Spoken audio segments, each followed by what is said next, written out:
edition of this Wrestling Report. Long time apart in the line. I'm your host J-Man. This edition of the IWR, we're going to do our 2011 TNA Turning Point review. Just getting off the air with the pay-per-view. We believe off the top of our heads, from the best knowledge that we could think of, that was the worst TNA pay-per-view that we've ever seen. That was the worst TNA pay-per-view I've ever seen. It was so bad. It was awful. It really, I mean, I'm not even trying to act funny right now. This is fucking ridiculous. I mean, just, it's quite frankly, literally fucking ridiculous. Just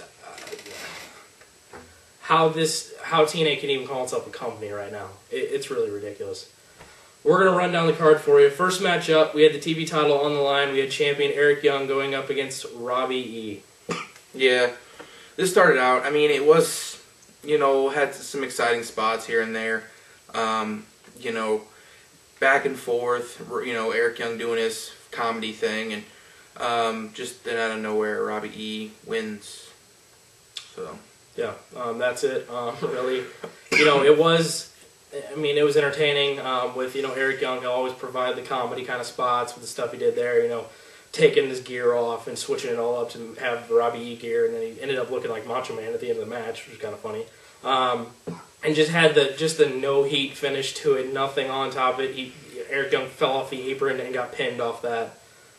If we thought that would be signs of things to come, we would be right, because after that. But Robbie E, the new television champion. Moving on now to the 6-person tag match for the TNA tag titles between champion Mexican America and Sarita versus Inc. and Toxxin, as we've learned that that's her name, not Toxxin, which we were calling her. We didn't know, who cares.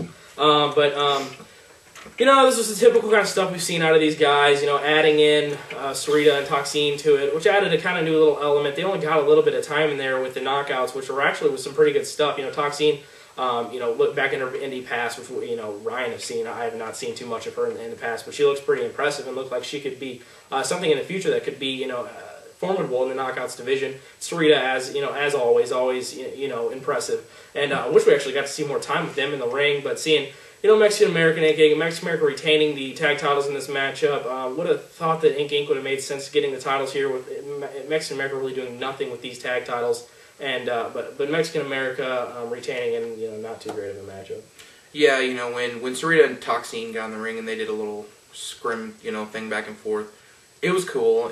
But that was pretty much the only thing that mattered in this match. The rest of this was pretty bad, you know. I mean, it wasn't like, I really don't know. It was just we saw we saw ass. Yeah, we almost ripped saw his pants off. Just too much of Anarchia. We almost saw all of it. All of Anarchia. So that would have been terrible. That was bad. Moving on now to the triple threat match for the X Division Championship. Champion Austin Aries versus Justice Sorensen and Kid Kash. You know, this was exactly like I thought it was going to be. Aries being the leader, Kid Kash being the dumb partner guy in a handicap match, doing work on Sorensen. Sorensen getting a couple spots, making it look like he was going to have a comeback. Then when Kid Kash wasn't looking, Aries rolled him up and got the win. How every handicap triple threat type match they ever do, that's exactly how this happens with the two heels. Yeah. And then the one guy pins the other heel. Yeah. This was just, this was not that great either. Nothing really special here. You know, I hate how the fact that every triple threat match, they can't have a normal triple threat match. They have to have the handicap little elements of two heels against the face or whatever they want to do there. You know, Sorensen looks impressive, and he has a bright future in the X Division. Austin Aries, as of course, as we said, just an amazing talent, and look good in this matchup. But the whole handicap kind of element really took away from this match and how good it could have really been. Kid Kash has no right to be on this roster, has no reason to be with TNA. It's just for the whole little veteran kind of guy being in there with the young guys. He doesn't need to be on a pay-per-view match. It's just ridiculous. Put a guy like Zema Ion, or just those kind of guys that, you know, will work their asses off to be noticed and to be seen as, you know, formidable guys that can be out there and be, you know, stars in the X Division. Instead of these old guy like a Kid Kash, you don't need to see those kind of guys. But Austin Aries, thankfully, retaining the X Division Championship, and really not too great of a match there. Moving on now to the no DQ match between Fallen Angel Christopher Daniels and Rob Van Dam. You know, this wasn't really too anything impressive. Christopher Daniels coming out and saying how he wanted to make it just a straight-up match. He didn't find a reason for the no DQ match. You know, playing that heel up like Christopher Daniels always can. And it was an okay match. It wasn't really anything spectacular. RVD getting the absolute unneeded win in this matchup. If you're gonna build up any guy in TNA right now, Christopher Daniels makes so much sense. He's a guy that deserves to be a main eventer, deserves to be a world champion, and they never seem to give him a chance to be that guy. And they always stop every momentum he has to move on to do something. They always stop it, and it made no sense to have RVD win this match. He totally unneeded. But RVD winning the no DQ matchup. Yeah, man. RVD did not need to go over in this match. I really have no faith in TNA right now whatsoever building up anything to do with their originals. I mean, what they're doing with Roode and Storm is something that is intriguing, but the other guys that other people want to see, they don't care for at all. They put them on the card because people want to see them, but they have no intentions of ever pushing them, giving them a win, give them a title win, letting them run, let them do anything. I have no faith in TNA when it comes to their originals right now. Joe, Daniels, damn near AJ doesn't even get over anymore. Yeah. So it's horrible. Exactly. I totally agree with that. It's really ridiculous. Moving on now to the match between Crimson and Matt Morgan. They set this up like it was going to be so epic, and the booking for this match was so bad. The whole pay-per-view. This one was pretty bad too. This booking was so bad. They looked like they were hitting each other with pillows. They were hitting each other so softly. And then these guys are 7-foot monsters. Watch out! Yeah, they're such beasts. God. Oh God! And then they can't they'll let anybody get over on Daniels or Joe or AJ nowadays. But Matt Morgan and Crimson can't get over on each other. Hell no. No, neither guy can pin These each other. These guys are monsters. Nobody can pin either of them. Wow. Yeah. Ending this, it ended in a DQ, and then they continued to pretend punch each other. So terrible. Yeah. As he said, really nothing too impressive. The whole big guy matchup, just really exactly what we thought it was going to be. As Ryan said during the pay-per-view, if this is anything good, it would be a shocker. And really, it would have been a shocker if it was anything good. But, I mean, just the booking of this was just horrendous. I mean, just, it's amazing. Just how they were supposed to conceive that as they're just ultra badasses when they're just out there looking like a bunch of fucking retards. And that's basically what they did. They look like fucking retards. They look like they never even wrestled before. Like, they're just, we're badasses. No, you look like, it's terrible. And as the DQ finish, nobody can get over on anybody. Whatever. Yeah, there you go. Moving on now to the unneeded tag match with Mr. Anderson and Abyss versus Bully Ray and Scott Steiner. We saw the 6-man tag match on Impact where they just had Jeff Hardy and Jeff Jarrett on the other teams. Now we're just going to have this tag match because there were some unneeded things to finish in this one. Just a traditional tag match that you can see on an Impact, blah, blah, blah, nothing really special. They're building up Abyss to be this ultra badass again, I guess. No sell the table spot, whatever. That's really all I get out of Mr. Anderson and Abyss win this matchup. This show was so bad that the crowd had nothing to mark out for other than Scott Steiner. Thank you, Steiner! The crowd was marking out for Scott Steiner to get in the match and do the Frankensteiner. And then he was flipping off the crowd, and the crowd just kept being into it. And then he ends up getting black hole slammed. By the way, if there's a person from that crowd, just about 75% of that crowd, if any of you, those 75% of the people watching, you're fucking retarded. Because you're just... Yeah, go ahead. Whatever. I mean, you're just fucking retarded. I mean, really? Scott Steiner? Yeah, it was bad. And then you just have Abyss just black hole slam him and then lose any heat he had whatsoever, which was horrible to begin with. Oh, man. He's a monster again. Abyss Watch out. Yeah, no sell table spot. They really had to get that over in that extra promo they added. He got right back up. Yeah. He's a monster. Bully Ray. Not to mention, literally every promo on this whole pay-per-view was botched. Was absolutely terrible.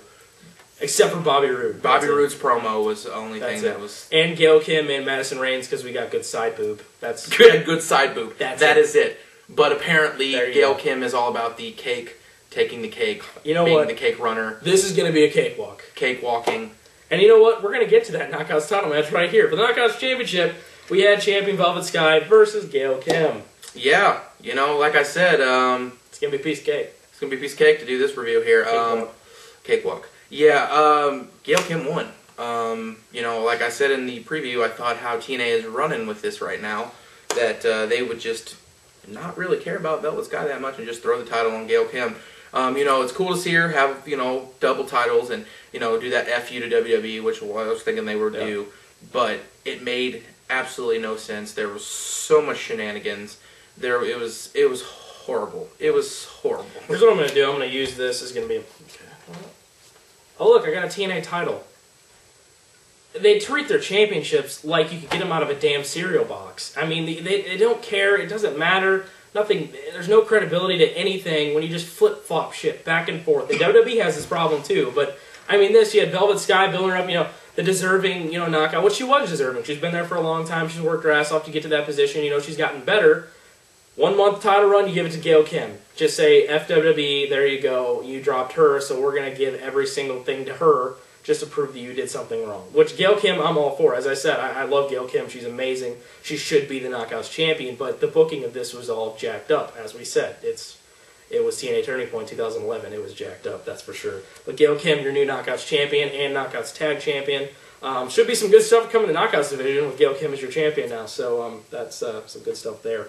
Moving on now to the match between Jeff Jarrett and Jeff Hardy. Man, was it this classic. This is probably the best trilogy best three matches. Just right there. Not to mention Jeff Hardy came out in literally the most retarded looking mask I've ever seen in my life. I was literally rolling on the fucking floor, laughing my ass off. We laughed so hard. I don't know if you guys have ever seen the Power Rangers movie back in like 1995 when it came out. He looked like those little ravens that the Power Rangers threw into walls and they like splattered. He looked like that mask. That's where he got that at. Like the official Power Rangers fucking website shop or something. I don't know. That's what he looked like. And then they got in the ring and Jeff Hardy pinned him in like 3 seconds. Jeff Jarrett wanted to restart it, so they had a little 5-minute match and Jeff Hardy rolled him up and pinned him again. And then Jeff Hardy got hit with the chair and they rolled him back in there and then he pinned him again. So Jeff Hardy won 3 times. He's back, guys. Jeff Hardy's back. You know, he's not high. He can win 3 matches. He can win 3 damn matches. That's great. This was so fucking bad. Oh my god. This may be the worst thing I'd seen the whole night. This was so bad.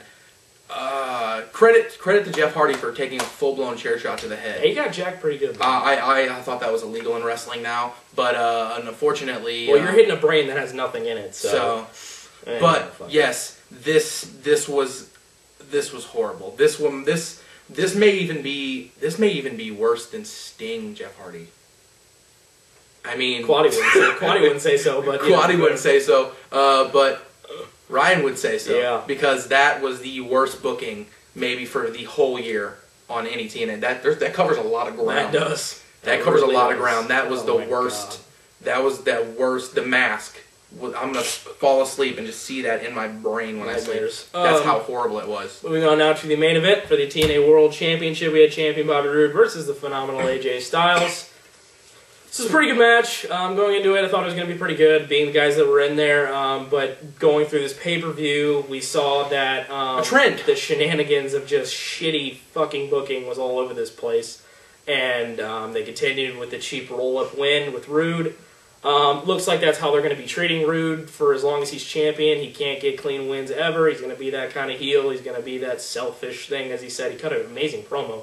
And, you know, it was a pretty good match. It really didn't give signs of credibility to him being that main eventer because of really kind of just how it felt in this whole pay-per-view and the feel of that. But, I mean, obviously he's going to be a credible main eventer. And, you know, this was a pretty good match. But it just got affected by being on this card. But Bobby Roode still your TNA World Champion. Final resolution obviously will be better than this piece of shit because it's basically you can take a shit and you can make it better than this. This was absolute fucking trash. That will now wrap up our 2011 TNA Turning Point review for my partner Ryan. I am your host J-Man. Thank you for watching.